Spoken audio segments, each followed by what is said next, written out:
I'm Hakeem Oluseyi. Thank you so much for having me at the BWISE book club today. So, what are my final thoughts? Here's what I want to leave the audience with.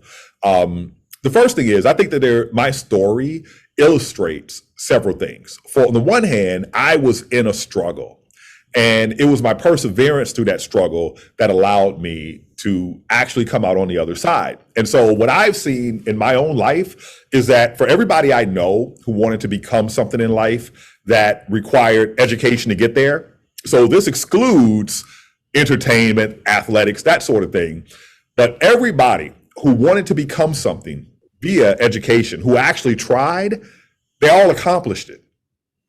And so I've often asked students, what does it take to get a college degree? And they'll say things like study, attend class. I'm like, no, enroll in college and don't leave, right?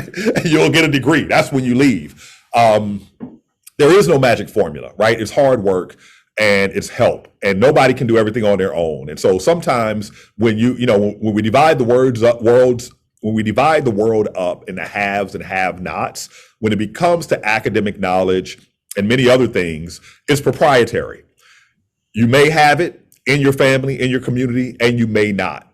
And what I've seen is that if you're coming from a have-not perspective, sometimes we get into the trap of thinking, I must do it on my own or else I'm an imposter. That's not how the haves are doing it. We are all resources for each other. So whether you're the person in the struggle or you're the person who can help, if you help someone, you gain more than they do typically. And if you're in the struggle, don't quit and seek that help, and you'll accomplish what it is you want. But the biggest struggle that we all have, at least here in America, that's a place that's very rich and luxurious, right? We're not often dealing with, most of us, the fundamentals, right? But ourselves, conquering ourselves. And for me, that was my greatest challenge.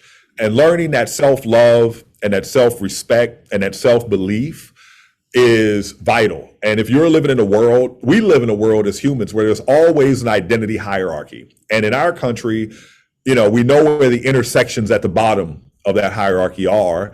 And, the world does a job on you and your mind. And so self-care is so important. Self-belief is so important. So take care of yourselves and take care of each other. I love it. Wow. So profound. You just do it all. Is there anything? Can you cook? What all? Do you design furniture? Like, you do a lot of